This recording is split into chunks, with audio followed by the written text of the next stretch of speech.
सासूने सुनेला हाक मारत विचारलं, अगं सुनबाई, सागर निघाला की नाही अजून? माझ्या मुलीला बघायला तर माझे डोळे आतुर झाले आहेत. कशी असेल माझी पोर काय माहीत. बस झालं, आता मला सहन होत नाही. लवकरात लवकर तिने यावं. बघ फोन कर आणि विचार कुठपर्यंत आलेत. सुनबाई म्हणाली, आहे आई, सागरला तिथून निघून बराच वेळ झालाय. त्याची फ्लाईट तर 9 वाजताची आहे. आत्ता कुठे 8 वाजलेत. तुम्ही काही काळजी करू नका, ताई वेळेवर घरी पोहोचतील. सासू म्हणाली, अगं तुला काय माहीत, एक आईचं मन आपल्या मुलीसाठी किती तडपडत आहे ते. 3 वर्षानंतर येत आहे माझी मीना. रमा काकूंची मुलगी मीना विदेशात राहते. ती बऱ्याच वर्षांनी आज आपल्या घरी येत होती. सून म्हणाली, एक काम करा आई, तुम्ही जाऊन देवपूजा करा. तेवढाच थोडा वेळ निघून जाईल आणि तोपर्यंत मीनाताई पण येतील. सासू म्हणाली, हे आपलं तुझं बरं आहे सुनबाई. आळशीपणाचा कळस आहेस तू. स्वतः सगळी कामं करायची सोडून तू मलाच सांगते आहेस. तुला कळत नाही का, मी माझ्या मुलीसाठी किती आसुसलेली आहे. तिला बघण्यासाठी मी किती तडपडत आहे. तू जा आणि स्वतः सगळं कर. आज मला काही सांगू नकोस. आज तर मी माझ्या लेकीसोबत बसणार आहे. असे म्हणत सासूबाई तिच्या खोलीत गेली. अर्चनाने एक मोठा श्वास घेतला आणि ती प्रसाद बनवत विचार करू लागली, मला पण माझ्या आईजवळ जाता आलं असतं तर किती बरं झालं असतं. मागील 3 वर्षांपासून मी सुद्धा माझ्या माहेरी गेली नाही. पण सासूबाईंना तर बहुतेक फक्त त्यांच्याच मुलीचं दुःख कळतंय, सुनेचं नाही. असा विचार करत तिने पूजा केली आणि देवाला नैवेद्य दाखवून ती किचनमध्ये चहा नाश्ता बनवायला गेली. अर्चना लग्न झाल्यावर घरीच असायची. त्यातच तिचा मुलगा पण झाला. ती घरीच असल्यामुळे तिची सासू तिला टार्गेट करू लागली. कधी आजारपण वाढेल तर कधी तुझं मूल अजून लहान आहे अशी कारणं सांगून तिला तिच्या माहेरी जाऊच दिलं नाही. हळूहळू तिचा स्वतःवरचा विश्वास कमी होऊ लागला. तिची सासू जे काही तिला करायला सांगायची ती गपगुमान ते सगळं निमूटपणे करायला लागली. सागर त्याच्या बहिणीला घेऊन घरी पोहोचला. मोठं भव्य स्वागत झाल्यावर ते सगळेजण नाश्ता करायला बसले. समोसे, कचोरी, ढोकळा, पोहे, सँडविच, जिलेबी, बर्फी यांनी सगळा डायनिंग टेबल भरून गेला. सरबत, चहा, कॉफी आणि ज्यूस तर वेगळाच. सगळेजण एवढ्या सगळ्या नाश्त्याचा पुरेपूर आनंद घेत होते. फक्त अर्चनाच होती जी सगळ्यांसाठी त्यांच्या आवडीचं पळत पळत आणून वाढत होती. तेवढ्यात मीना म्हणाली, वहिनी तुम्ही पण या ना, आमच्यासोबत बसून नाश्ता करा की. आणि वहिनी तुम्ही या सुट्टीत माहेरी गेला होता ना? अर्चना नाही म्हणून उत्तर देणारच होती. तेवढ्यात सासू म्हणाली, ए सुनबाई, गप्पा नंतर मारत बस. जा पहिले माझ्या नातवासाठी कोल्ड कॉफी आणि नातीसाठी बोर्नव्हिटा बनवून घेऊन ये आणि त्यात व्हॅनिला आईस्क्रीम टाकून आण. खास त्यांच्यासाठी मागवलं आहे. हे ऐकून अर्चना गपगुमान काही न बोलता तिथून निघून गेली. पण मीनाला तिच्या आईचं हे असं कडू वागणं अजिबात आवडलं नाही. तिला आठवू लागलं जेव्हा अर्चना वहिनी लग्न करून या घरात आली होती. तेव्हा तिची दुधासारखी गोरी काया, नाकी डोळे छान असलेली अर्चना, तिला बघून सगळेजण हेच म्हणत होते की वा, कसा चंद्राचा तुकडा नवरी बनवून आणलाय सागरने. वर तिच्या चेहऱ्यावरचा आनंद तिचा आत्मविश्वास वाढवत होता. त्यावेळी तिची पण थोडीफार राग झाली होती. पण आज त्याच अर्चना बहिणीचा पडलेला चेहरा, वाढलेलं वजन, खोल गेलेले डोळे, विस्कटलेले केस बघून तिला पण वाईट वाटत होतं. मीना आईला म्हणाली, आई तू एवढा नाश्ता कशाला मागवलास? मला तर फक्त जिलेबी आणि पोहे खायचे होते. मग एवढं सगळं कशासाठी? तिची आई म्हणाली, अगं वेडे, बाहेरून कशाला मागवायला लागली मी? तसेही बाहेरच्या देशात तू बर्गर, पिझ्झा हे असलंच खाऊन खाऊन किती काळी पडलीस बघ. त्यासाठीच मी हे सगळं आपल्या अर्चनाला सांगून खास तुझ्यासाठी तुझ्या आवडीचं बनवून घेतलं आहे. ही बर्फी खाऊन तर बघ, अगदी फ्रेश नारळाची बर्फी बनवली आहे तुझ्यासाठी. मी नाही बनवली, तुझी वहिनी कधी कामाला यायची. मी तर सगळी कामं घरीच तिच्याकडून करून घेते. गव्हापासून पीठ बनवायचं असू दे, नाहीतर डाळीपासून बेसन पीठ बनवायचं असू दे, सगळं घरातच बनवून घेते, शुद्ध आणि ताजं. आता तू जोपर्यंत इथं राहणार आहेस तोपर्यंत मी तुला हे असंच खायला घालणार आहे. आणि हे बेसनाचे लाडू माझ्या नातीसाठी घरच्या चक्कीवर पीठ बनवून खास तुपात भाजून त्याचे लाडू बनवलेत. मीना म्हणाली, आई, तू हे सगळं करायची काय आवश्यकता होती? अगं बाजारात सगळं मिळतंच की. तिची आई म्हणाली, बघ तर जरा, तोंड किती सुकलंय माझ्या लेकीचं. कशी बारीक झाली आहेस बाजारातले पिझ्झा आणि बर्गर खाऊन. असे म्हणत त्यांनी तिच्या डोक्यावरून हात फिरवला. मीना विचार करू लागली की हे एवढं सगळं तिच्या वहिनीने बनवलं आहे. हा विचार करून तिला आश्चर्य वाटलं. तिने आईला विचारलं, आणि घरात कामवाली बाई येते ना? तिची आई म्हणाली, कामवाली कामवाली कशाला पाहिजे? तसंही त्या घरात बाहेरचे लोक जेवढे कमी येतील तेवढं बरं आहे. तुला तर माहीत आहे ना आत्ता कसे दिवस चालू आहेत ते. तसंही अर्चनाच घरातलं सगळं करते. वजन बघितलं का तिचं? अजून बसून बसून जास्तच आळशी होईल ती. असे म्हणत तिने एक लाडू तोंडात टाकला. त्या दरम्यान सासूबाई अर्चनाला मीनासोबत जरासुद्धा बोलू देत नव्हती.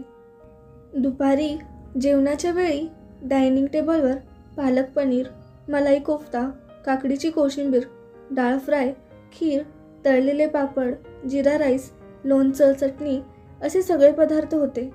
मीनाने अर्चनाला विचारलं, वहिनी, तुम्ही एकटीने हे सगळं बनवलं? अर्चना म्हणाली, हो ताई, बसा तुम्ही. मीना म्हणाली, वहिनी, आता तुम्हीसुद्धा आमच्यासोबत बसा, तरच मी जेवणार आहे. तेवढ्यात मीनाची आई म्हणाली, ही बसली तर मग गरम गरम चपात्या कोण बनवून देणार? जा अर्चना, तू जाऊन गरम गरम चपातीवर तूप लावून आण. माझ्या लेकीचा चेहरा बघ कसा सुकलाय. बाहेरच्या देशात हे सगळं कुठं मिळत असणार नाही का? असे म्हणत तिने स्वतःची आणि मीनाची थाळी लावली. तेवढ्यात मीना म्हणाली, पण आता बंटीला कोण घेणार? तिची आई म्हणाली, अरे बाळा, तू जेवणावर लक्ष दे ना. अर्चनाला सवय आहे या सगळ्याची. मग बंटीला खेळवत खेळवत अर्चना गरम गरम चपात्या बनवून आणून वाढत होती. अर्चनाची सासू मीनाला म्हणाली, त्यात काय एवढं, घरातली कामं तर अशीच निपटायची असतात. असे म्हणत तिने काकडीची एक फोड तोंडात टाकली. मीना तिच्या आईला म्हणाली, पण आई, हे तर खूप डेंजर आहे. चुकून त्याने जर गरम तवा किंवा कढई अंगावर ओढून घेतली तर भाजेल ना त्याला. आई म्हणाली, काही होत नाही त्याला, कायम असंच किचनमध्ये खेळत असतो, आईच्या मागे मागे करत. पण आईचा निष्काळजीपणा आणि वागणं बघून मीना लगेच उठली आणि किचनमध्ये आली. तिने बंटीला घेतला आणि तिच्या आईकडे देत म्हणाली, आई, एक काम कर, आम्ही दोघी चपात्या बनवतो, तोपर्यंत तू याला सांभाळ. तिची आई म्हणाली, अगं बाळा, तू थकून आलीस आणि इथे माहेरी येऊन तू चपात्या लाटणार का? नाही नाही बाळा, तुझे तर निवांत आराम करायचे दिवस आहेत. तू इथल्या कुठल्याच कामाला हात लावायचा नाही, समजलं का? मीना म्हणाली, हो आई, मला तर सगळं समजलं, पण तुला समजत नाही. वहिनी बंटी आणि कुटुंबाच्या नादात स्वतःला पूर्णपणे विसरून गेली आहे. मी आल्यापासून सगळं बघत आहे. घामाने भिजून ती सगळ्यांसाठी नुसती धावपळ करत आहे. सोबतच लहान बाळपण सांभाळत आहे. तुमच्या सगळ्या ऑर्डर पण पूर्ण करत आहे. आणि तू माझ्या नावावर एवढं सगळं खायला प्यायला बनवून घेतलंस, पण याची काही गरज नव्हती आई. तुला माझा पडलेला सुकलेला चेहरा दिसतोय, पण वहिनीचा दिसत नाही का? तू तिच्या मदतीला एखादी बाई का ठेवत नाहीस? आणि ती कामवाली बाई जी सुट्टीवर गेली आहे, तिला माघारी का नाही बोलवत?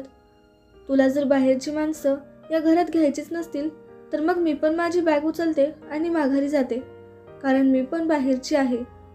आपल्या मुलीचं बोलणं ऐकून तिच्या आईच्या चेहऱ्याचा रंग उडाला आणि ती म्हणाली, अगं नाही नाही, तू कुठे जायचं नाही. मीना म्हणाली, जर मी कुठे जायचं नाही तर मग तुला बहिणीसोबत तुझी वागणूक सुधारावी लागेल. आणि तुझ्याबद्दल तर मी काय बोलू? जेव्हा आम्ही या घरात होतो तेव्हा तर घरकामासाठी बाई होती. तुझ्याच्याने तर घरातली काहीच कामं होत नव्हती. आम्हा भावंडांना पण आमच्या आजी आजोबाने किती लाडात वाढवलं आहे. तू तर घरातली कामावरून गल्लीतल्या बायकांशी गप्पा मारायला निघून जायचीस. आता वहिनीसाठी तुझं काही कर्तव्य नाही का?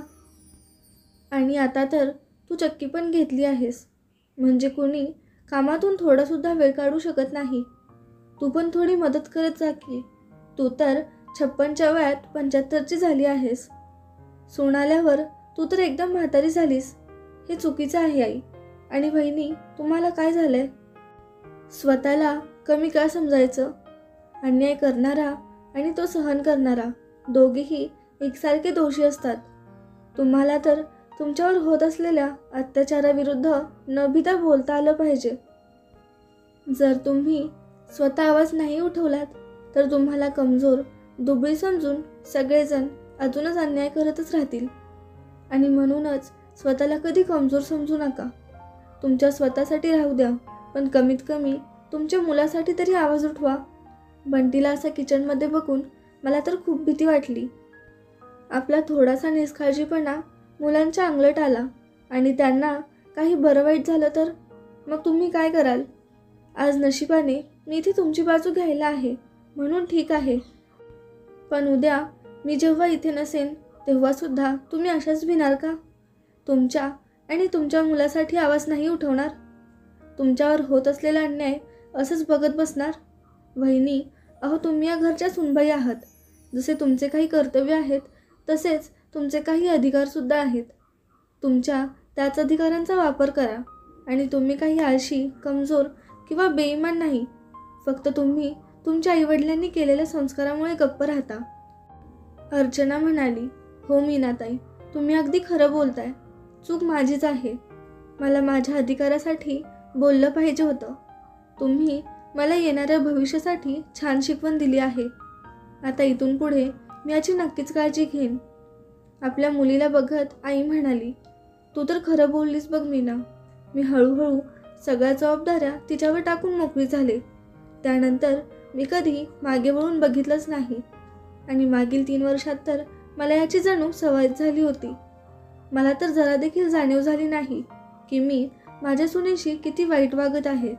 मी स्वार्थी झाले होते आणि त्यात मी एवढी आंधळी झाले होते की मला तिचा त्रास जाणवत नव्हता. आणि ही बिचारी संस्कारांमुळे सगळं काही सहन करत होती. जशी मला माझ्या लेकीची काळजी असते तशीच मी माझ्या सुनेची थोडी जरी काळजी घेतली असती तर आज मला हे सगळं ऐकून घ्यायची गरज नव्हती. त्यातून पण अजून मीच तिच्यावर आळशीपणाचा आरोप करत असते. अर्चना, मला माफ कर. इथून पुढे मी कधीच तुला त्रास देणार नाही. आणि कामवाली बाईला लगेच बोलवून घे. आणि हो, मीना गेल्यावर तू पण लगेच तुझ्या माहेरी जाऊन ये. हा सुट्टीचा पूर्ण महिना तुझ्या आईकडे घालव. मग पुन्हा एकदा शाळा सुरू झाल्या की मग तुला तिकडे जाता येणार नाही.